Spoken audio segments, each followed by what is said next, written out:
What is the role of training in development? What is skill? Skill is a learned pattern of operations or responses to stimuli which allow the successful, rapid and apparently confident performance of a complex task. When do you call somebody skilled? When he is confidently performing his chosen area or the area which is being assigned in a manner which suits the expectations and brings out the best in an efficient way. So know that is knowledge about something, or propositional knowledge, awareness of ideas, theories and concepts. And when we move on to know how is knowledge of something or the ability to do something, which is practical knowledge, which is practically possible. You know how to do it in actual terms. So know how is different from know that. And what is employability? A portfolio of knowledge, skills, competencies and attributes that enhances an individual's mobility and power in the labor marketplace. No longer can an individual rest with the acquisition of a job in a particular organization. He has to concentrate on his employability so that his value in the marketplace goes up, and there is what is defined here as employability. It's a mix of knowledge, skills, competencies that enhances an individual's mobility and power in the labor market to take care of contingencies. Moving on, what are the benefits of training and development activity?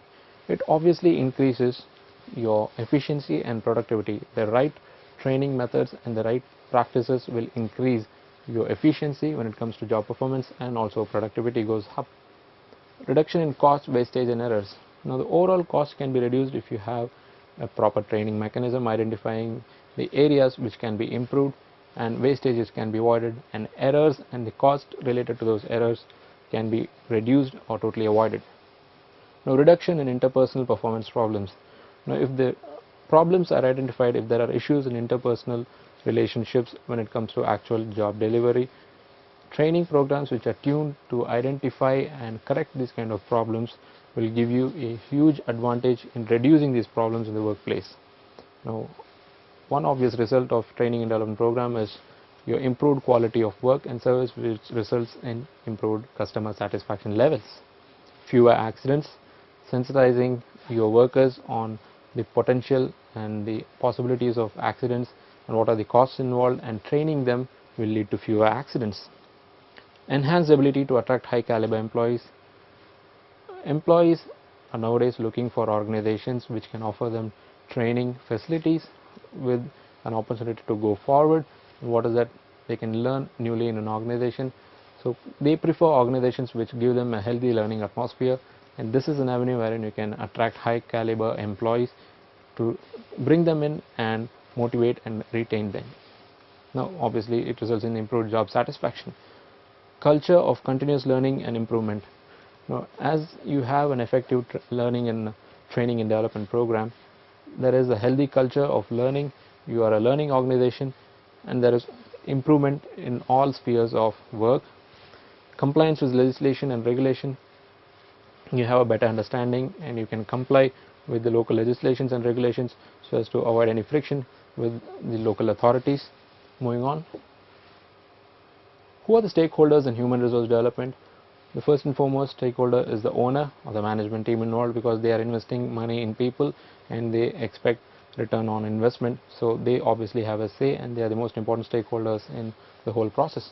Now the line managers of trainees, who actually direct and control the trainees in day-to-day performance, because their positive or negative performance has an impact on the overall performance of the team and the manager and in terms of the organization. The trainees themselves, for their future and for their actual work execution, they need to have a say and they are the most important stakeholders in the training progress. The training managers, the instructors, coaches and mentors, how do you design programs, how effectively you develop content and deliver, what are the schedules for a particular segment or a department across the year, how do you assess the training needs? They have an important say in the whole process. Now the training vendors and the training community, who are the reputable vendors available in the market for delivering content, for designing the training programs, and how do they actually deliver it, what is that they're doing for their competitors, and how effectively you use your vendors to bring about the best training programs to motivate and train your workforce to move forward. Now let's take a look at what is learning, what is training and what is development. Learning is a process whereby people acquire knowledge capabilities and skills. Training is the use of planned systematic instruction and other learning events and programs to promote learning. So this is derived from learning. Development is the growth of people's knowledge and capabilities and the increasing fulfillment of their potential. So learning, training and development are not the same but are derived from each other. By looking at these definitions, we can understand that training is the process wherein you are emphasizing and reinforcing certain behaviors where you can promote learning. Management development is an attempt to improve managerial effectiveness through a planned and deliberate learning process. How best is your manager or the managerial category equipped to handle everyday scenarios, and what is the way forward for them? How well are they being trained? Are there any measures taken to increase their managerial effectiveness? What are the efforts that are being taken? So this encompasses managerial development. Now, what is the education and training? What are the skills required for your managers to carry on the various activities associated with a particular role? So, planned career management. What is the career available for them? What are the successful managers looking forward to? How do they move forward and up the ladder? What are the different avenues available for them? Performance management. What is the ideal behavior expected from them? What is the performance level which you can get from them? So performance management describes about the different categories, the different variety of people, the managers, and what is their performance levels. Self-managed and experiential learning. The managers need to adopt a self-learning process and also guidance and mentor-led process. So what is the guidance and mentoring that you are going to provide for these managers in the term of in-house consultation or experts to make them move forward and in the whole develop them as future managers? Now, what is a learning organization? A learning organization is one that facilitates the acquisition and sharing of knowledge and the learning of all of its members in order continuously. So there is a continuity to it. The whole organization is moving and it enables all the stakeholders to learn, to unlearn and to relearn, and strategically to transform itself in response to a rapidly changing environment and to develop and refine the capabilities required for future success. So this is an endeavor which monitors capabilities at an ongoing level. So it constantly examines where we are, what we are and how we are moving forward, so that you can learn and you can adopt measures for survival in the future.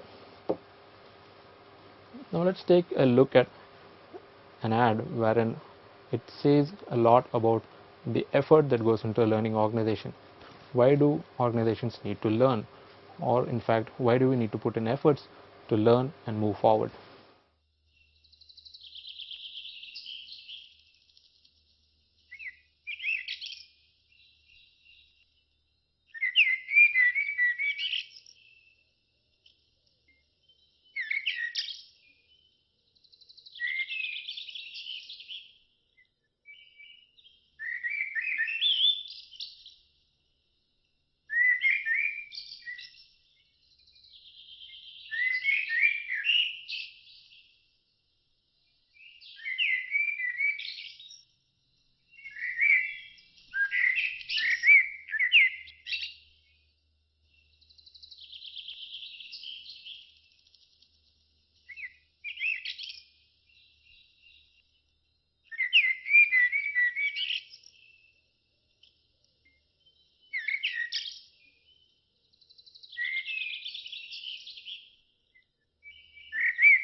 What is the learning culture all about?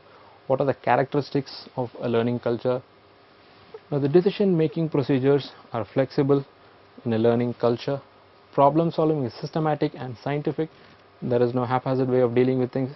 All problems are solved in a scientific and systematic manner. Experimentation, there is a lot of scope for experimentation and people can make mistakes. It's a trial and error method.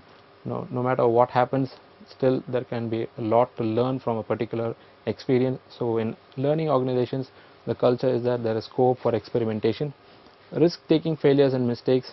As I mentioned earlier, input is taken from these failures and it is put into the learning process, which is experience.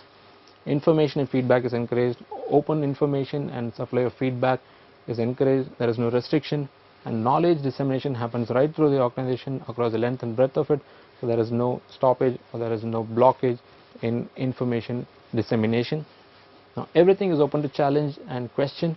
Nothing is set forever.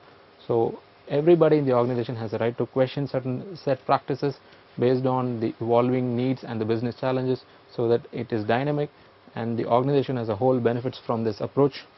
Flexibility in decision making.